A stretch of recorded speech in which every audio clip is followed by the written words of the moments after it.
Hello students, good morning. Minate madam.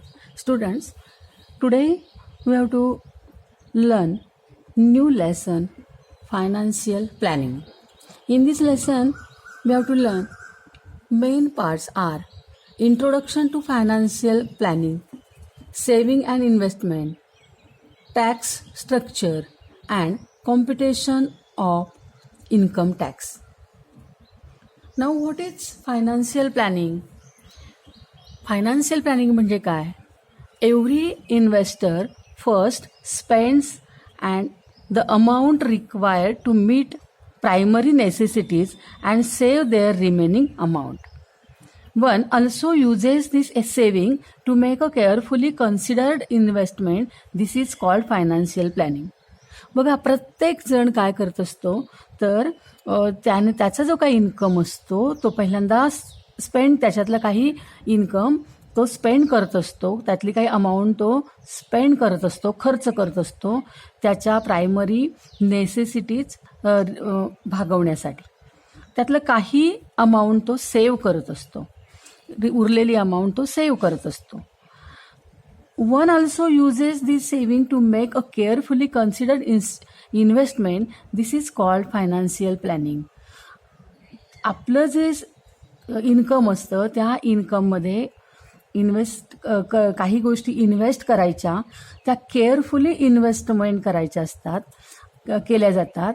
त्याच्यासाठी planning केलं जातं.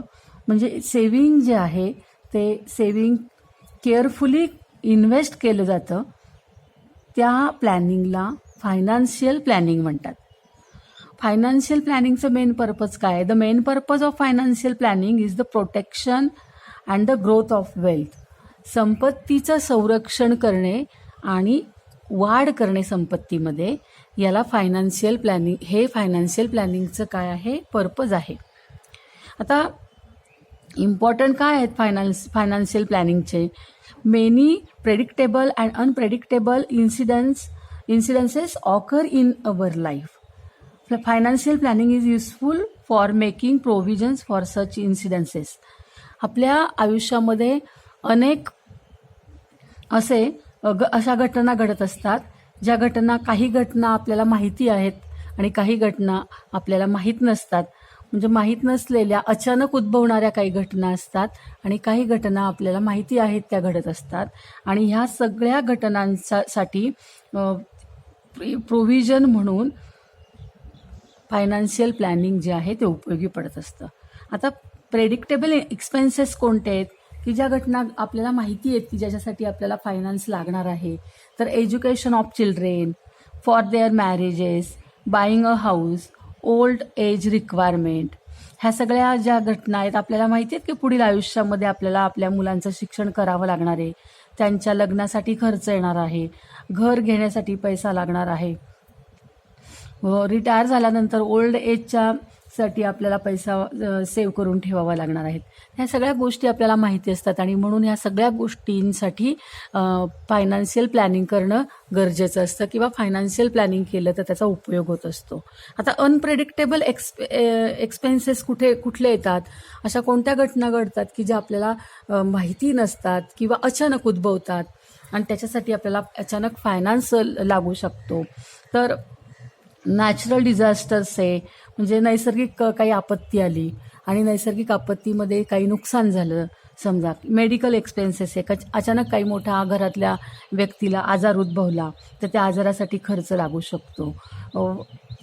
लॉस ड्यू टू ॲक्सिडेंट झाला, समजा ॲक्सिडेंटमध्ये काही नुकसान झालं, काही अपघात झाला, म्हणजे संपत्तीसाठी अपघात झाला किंवा व्यक्तींचा अपघात झाला आणि तिथे जर काही नुकसान झालं तर ते भरून काढण्यासाठी.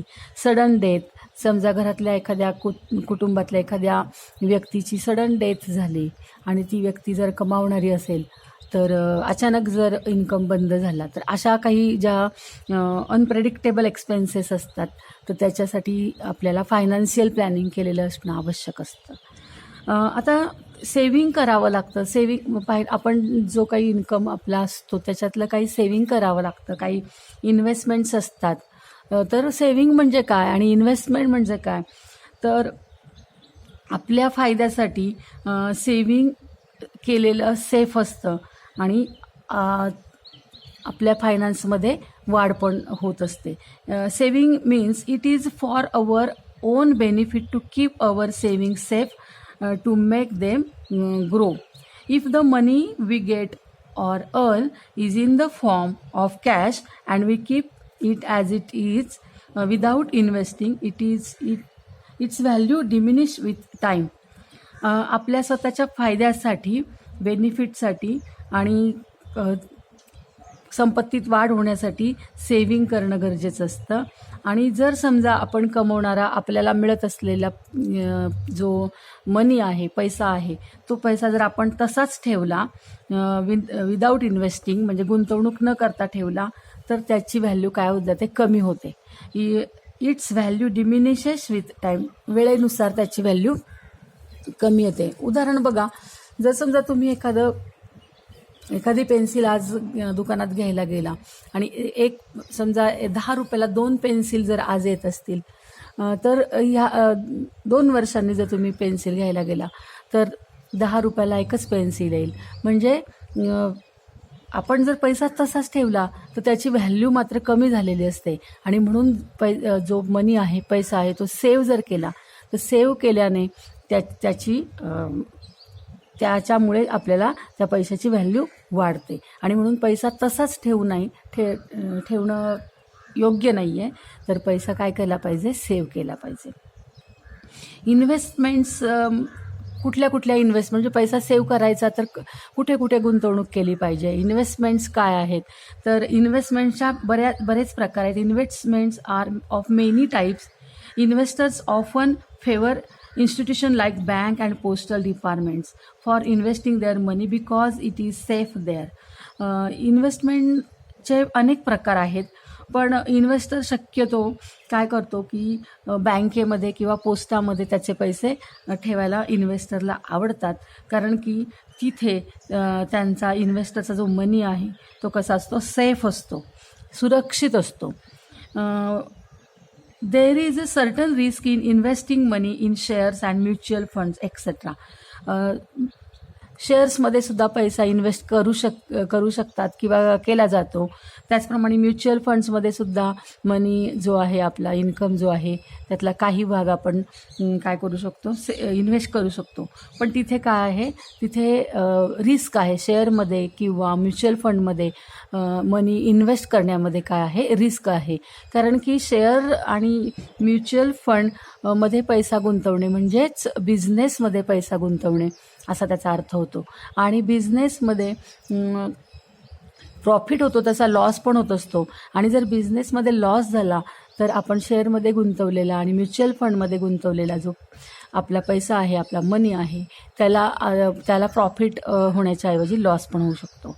म्हणून शेअरमध्ये आणि म्युच्युअल फंड्समध्ये पैसा गुंतवणं योग्य असतं, पण तरी देखील तो गुंतवताना तिथे रिस्क असते, हे सुद्धा लक्षात घेतलं पाहिजे.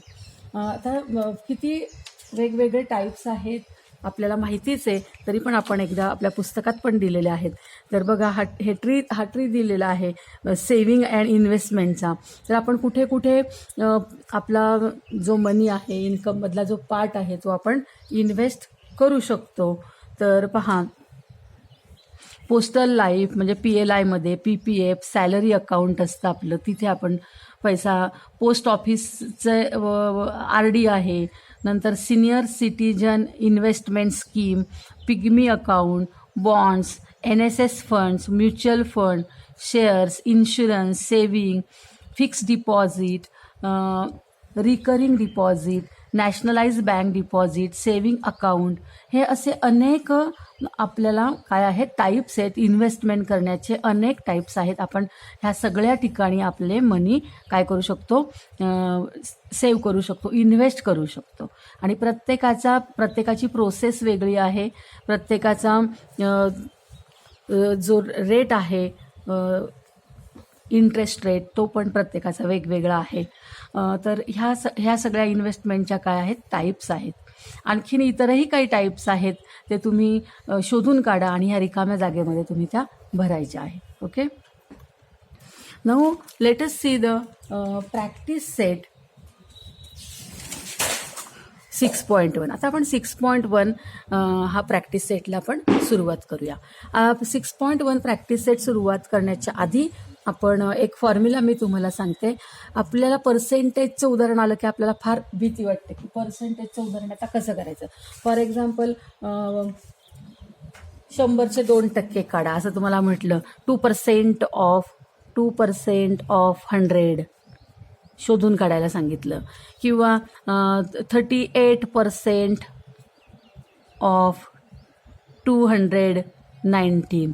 हे असे जे एक्झाम्पल आले तर आपल्याला भीती वाटते. पण ॲक्च्युअलमध्ये हे एक्झाम्पल, ह्याचा एक छोटासा सोप्पा फॉर्म्युला मी तुम्हाला सांगते की मी पर्सेंटेजचे एक्झाम्पल तुम्ही कधीच तुम्हाला अवघड वाटणार नाही. तर त्याचा फॉर्म्युला बघा. X% of Y is Z असं असेल. म्हणजे 2% ऑफ 100 इज वॉट. हां, तर कसं येईल. X% म्हणजे X/100. X/100 ऑफ म्हणजे काय, into Y. X% of Y म्हणजे काय, X/100 इंटू Y इज म्हणजे इज इक्वल टू, आणि किती अमाऊंट आहे ती, तर Z अमाऊंट आहे.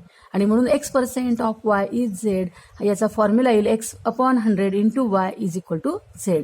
तर ह्या फॉर्म्युल्याने आपण पर्सेंटेजचे एक्झाम्पल सोडवू शकतो. आपल्याला याच्यात पर्सेंटेज काढावं लागणार आहे म्हणून हा फॉर्म्युला तुम्हाला सांगितले. त्याचप्रमाणे प्रॉफिटचा फॉर्म्युला, लॉसचा formula, percentage loss, percentage profit, हे सगळे फॉर्म्युले आपल्याला लागणार, यूजच होणार आहेत, आणि ते सगळे यामध्ये आपण घेतलेले आहेत. आता आपण फर्स्ट एक्झाम्पल बघूया 6.1 मधलं.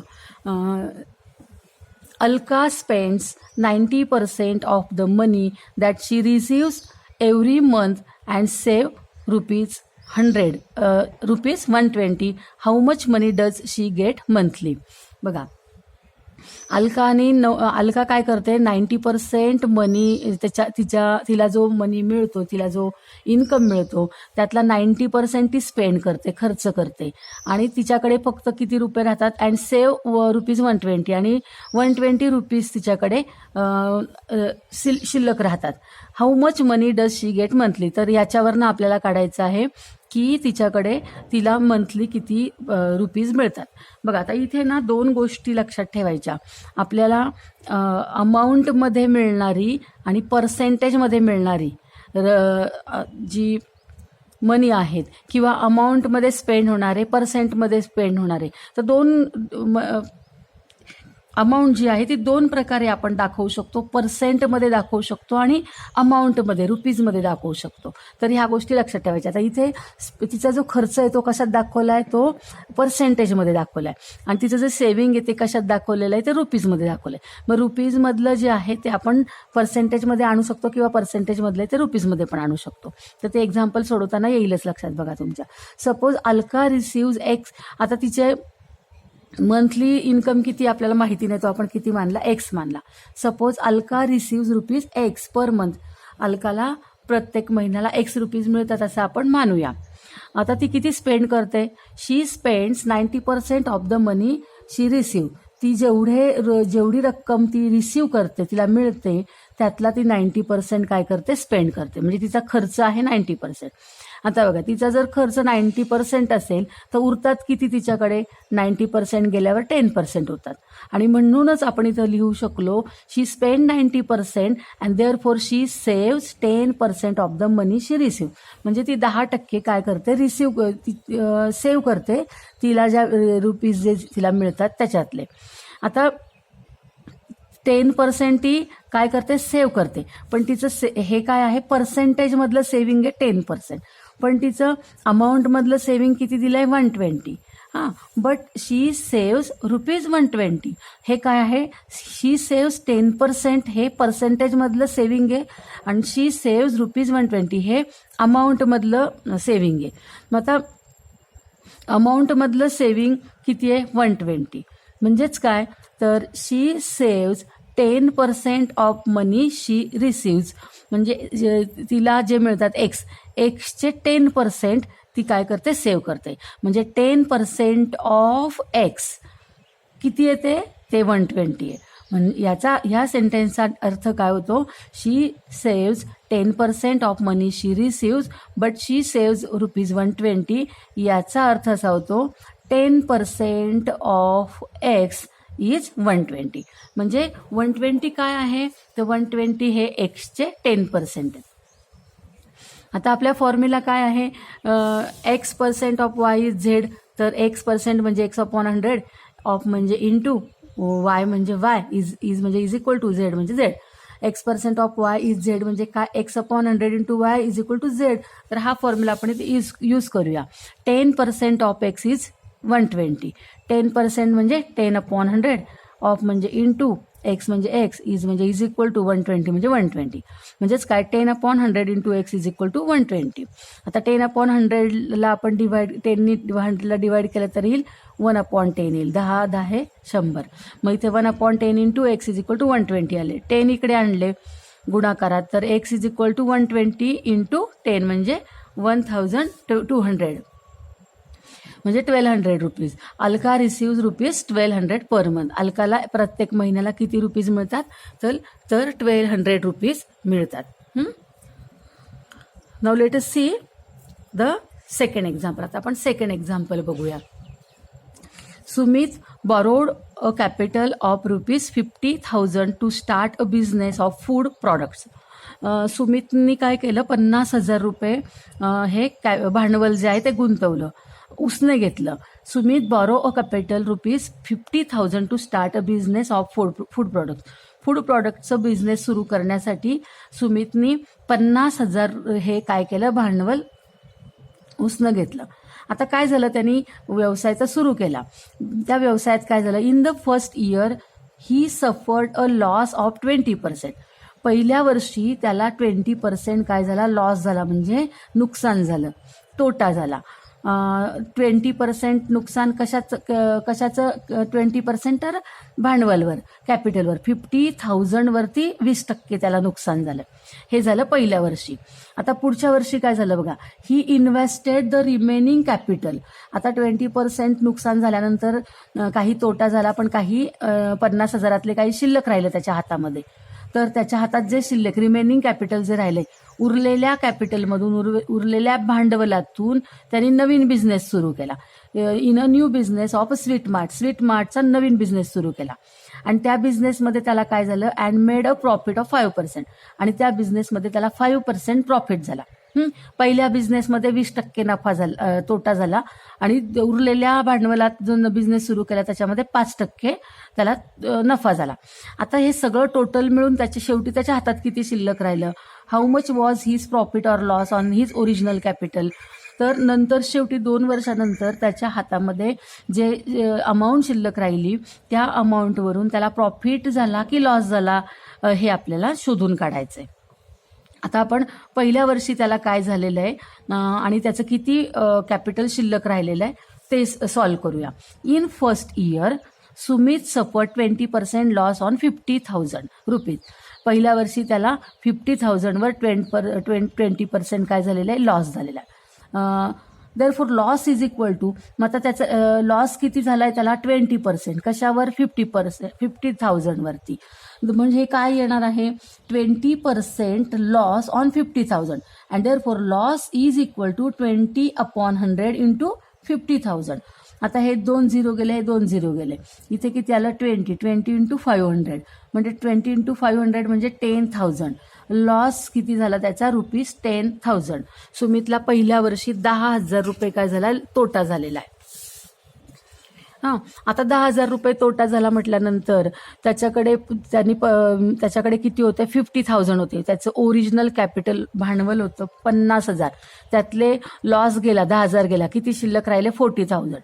तर the capital of Sumit at the end of year is equal to original capital minus loss is equal to 5,000 is equal to 50,000 minus 10,000 is equal to 40,000.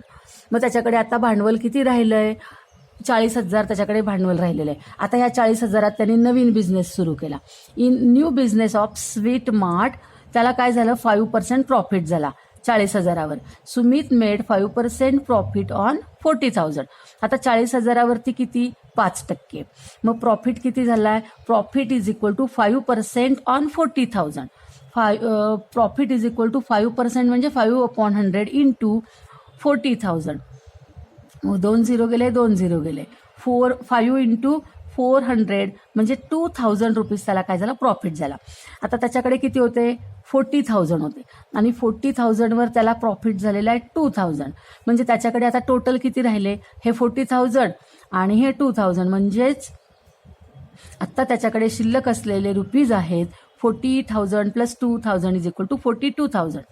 आता त्याच्याकडे नवीन कॅपिटल आहे. Now the capital on hand, त्याच्या हातात असलेलं भांडवल rupees 40,000 plus 2000 is equal to rupees 42,000. त्याच्याकडे त्याला शेवटी 2 वर्षानंतर त्याच्या हातात 42,000 रुपये शिल्लक आहे. पण त्यांनी व्यवसाय सुरू केला तेव्हा किती पैसे भांडवल गुंतवलं होतं, तर 50,000. आता 50,000 मधले किती शिल्लक राहिले, 42,000. म्हणजे 50,000तले 42,000 शिल्लक राहिले. म्हणजे त्याला तोटा झाला का नफा झाला, 50,000तले 42,000 राहिले. म्हणजे कमी पैसे शिल्लक राहिले आणि कमी पैसे शिल्लक राहिले म्हणजे त्याला काय झालेलं आहे, लॉस झालेला आहे. द न्यू कॅपिटल इज म्हणजे 42,000 is less than the original capital is less than the 50,000. 42,000 हे 50,000पेक्षा कमी आहेत. The new capital is less than the original capital, therefore Sumit incurred a loss. त्यामुळे सुमितला तोटा झालेला आहे. आता त्याला किती तोटा झाला बघा, loss is equal to original investment minus investment at hand. सुरुवातीचं भांडवल आणि आता हातात असलेलं भांडवल यांचं सबट्रॅक्शन, 50,000 वजा 42,000 म्हणजे 8,000. त्याला 8,000 रुपये काय झालेला आहे, तोटा झालेला आहे. कारण 50,000 गुंतवले, आता हातात फक्त 42,000 आहे. 8,000 रुपये त्याला काय झाला, तोटा. पण हा जो लॉस आहे तो अमाऊंटमधला लॉस आहे. तर हा लॉस अमाऊंटमधला जो आहे तो आपण पर्सेंटेजमध्ये काढूया. पर्सेंटेज लॉसचा फॉर्म्युला आहे, percentage loss is equal to amount of loss upon original investment into 100.